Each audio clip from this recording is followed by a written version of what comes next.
Imagine a quiet evening. The television murmurs softly in the background. Your father is meticulously repairing a broken household item that would cost almost nothing to replace. Or perhaps your mother is sitting alone at the dining table, staring into a silence that feels just a little too heavy. When we witness these everyday scenes, our first instinct is usually frustration. We sigh. We call them stubborn, out of touch, or overly controlling.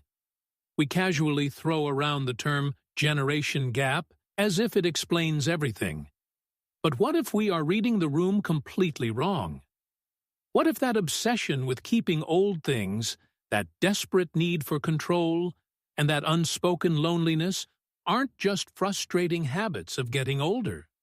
What if, instead, we are looking at the invisible psychological scars of an entire generation?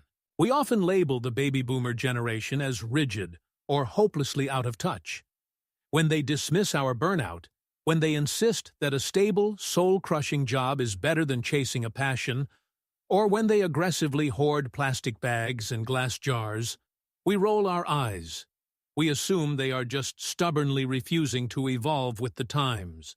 We think their behavior is a deliberate rejection of our modern values. But let us pause and step back for a moment. What we are experiencing in our homes is not a personal failure to understand one another. It is a profound, fundamental collision of two entirely different psychological operating systems. Imagine trying to run a modern software program on a machine built decades ago. The machine is not broken. It is not malicious. It was simply engineered to survive a completely different environment. Our psychological operating system, programmed in an era of digital connection and relative abundance, prioritizes self-actualization, mental health, and personal boundaries. Their operating system was coded in a landscape of recovery, physical labor, and unpredictability. For them, stability was never just a boring life choice. It was the only barrier against absolute ruin. When we argue across the dinner table, it is rarely a battle of right and wrong.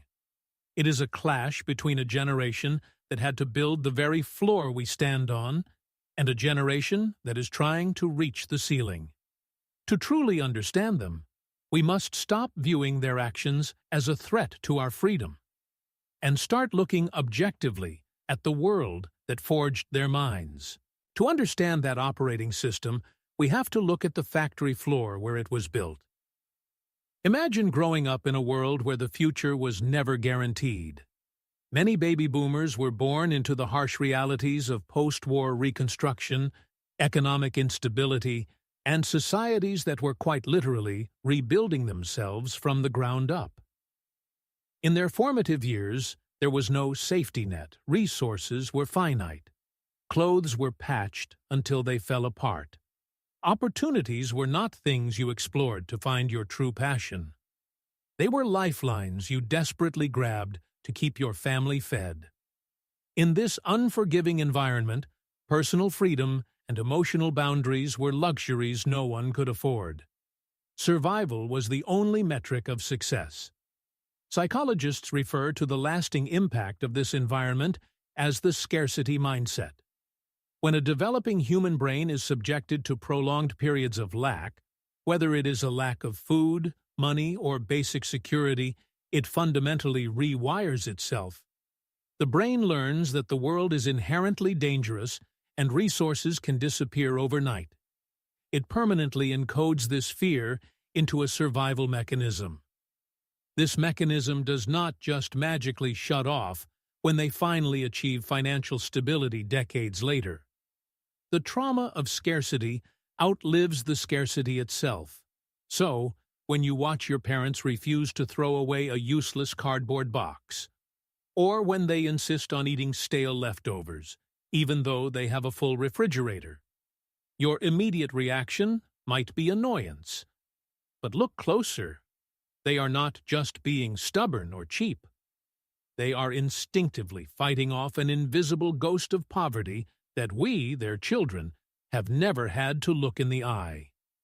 For them, holding on to that old item is not about hoarding.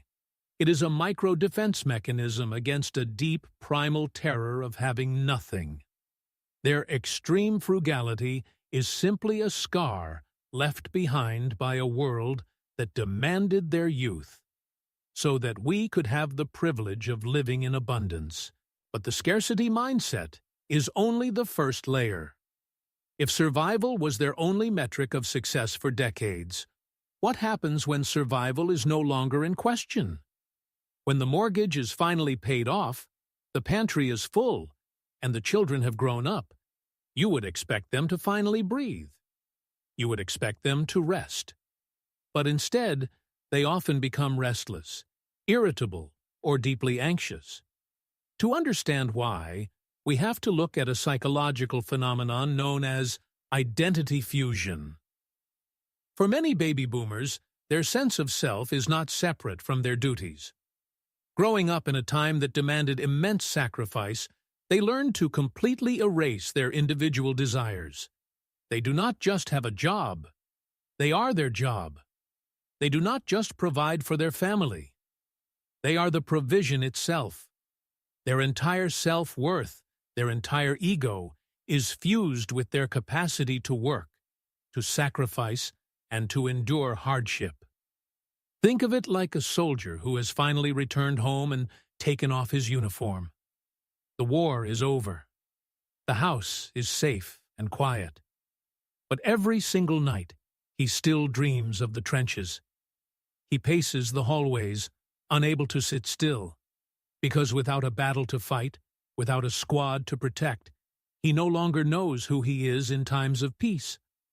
When our parents retire, or when we become financially independent, we celebrate it as a joyous milestone.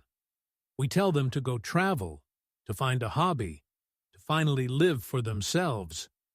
But for a mind experiencing identity fusion, losing that role of the provider triggers a profound existential crisis.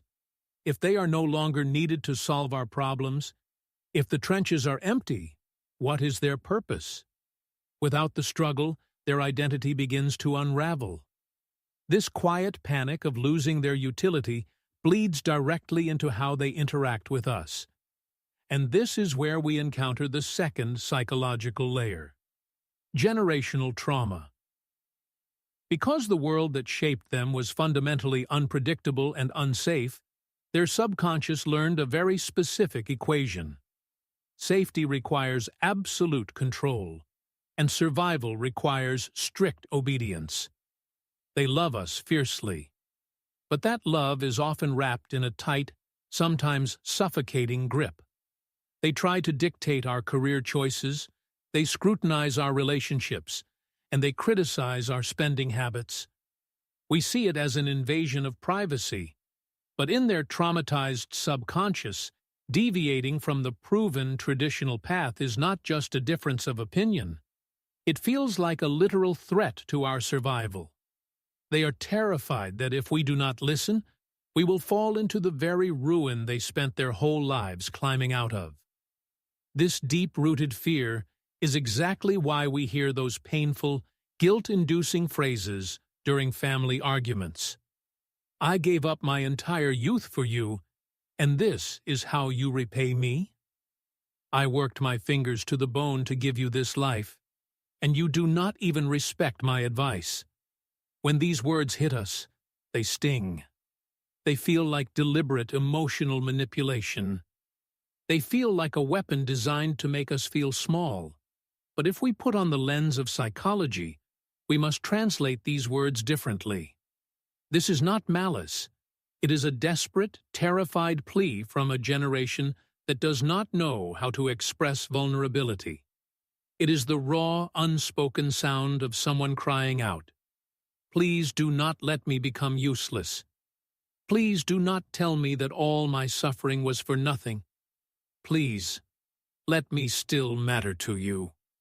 They are holding tightly onto control, not to break our wings, but because it is the only language they know to keep us close. And this brings us to the most heartbreaking paradox of the baby boomer generation. Because their entire identity was fused with being the provider, they fundamentally believed that physical security was the ultimate, undeniable expression of love. They looked back at the scarcity they grew up with, and they made a silent vow. My children will never know what it feels like to be hungry. My children will have a roof over their heads that no one can ever take away. So, they went to work. They worked grueling hours. They saved every single penny. They poured all of their life force into mixing the concrete and laying the bricks of our future. But here is the profound tragedy of extreme sacrifice. When you spend your entire life building an impenetrable fortress to protect your family from the harshness of the world, you often exhaust the very energy needed to light a fire inside the hearth. They built us massive, sturdy houses. But because they were always out laying the bricks, or because their minds were so emotionally drained by the sheer weight of survival, they never had the chance to learn how to build emotional intimacy. They successfully gave us everything they never had. But in doing so, they lost the capacity to give us the one thing our modern operating system actually craves: their presence, their empathy, their willingness to just sit with us in our sadness and listen, without immediately trying to fix the problem. We sit inside these big, safe houses they built for us, feeling utterly alone and unheard, and they stand on the outside, looking at the masterpiece they sacrificed their youth to build, completely bewildered and heartbroken as to why their children are shivering inside. It is a mutual tragedy, born not from a lack of love, but from a devastatingly misaligned translation of what love is supposed to look like. Let us hold up a mirror to ourselves for a moment. We, the younger generation, fought tooth and nail to break out of that fortress. We demanded autonomy. We dismantled their strict rules and claimed the freedom to chart our own paths. But ask yourself this: why is it that we, the generation with the most freedom, the most choices, and the most awareness of mental health, are also drowning in an epidemic of anxiety and depression? We got the freedom we begged for, yet we often find ourselves drifting, unmoored and overwhelmed by the weight of endless possibilities. And what about them? The baby boomer generation applied discipline and control because they desperately wanted to keep us tethered to them. They believed that tight rules would ensure a tight family, but the harder they squeezed, the faster we pulled away. Now, they sit in the quiet of their twilight years, grappling with an agonizing loneliness. They successfully raised independent children, only to find that their children no longer need them to survive. When you look closely, you realize there is no perfect operating system. Both generations are suffering. We are suffocating in our boundless freedom, and they are suffocating in their rigid control. The true tragedy of the generation gap is not that our values are different. The tragedy is that we are both deeply terrified, but we are too busy defending our own pain to recognize the fear in each other's eyes. So, let us return to that quiet evening. The television is still murmuring in the background. Your father is still fixing that cheap, broken item. Your mother is still sitting at the dining table staring into the silence. Nothing in the room has changed. But perhaps the way you look at them has. You are no longer looking at stubbornness or a refusal to change. You are looking at a lifetime of survival. You are looking at the heavy, invisible armor they had to wear for decades to protect you. Armor that has now rusted shut, trapping them inside. We cannot rewrite the code of their psychological operating system, nor should we have to sacrifice our own emotional boundaries just to appease their fears. But maybe, Understanding their scars is the very first step to healing our own.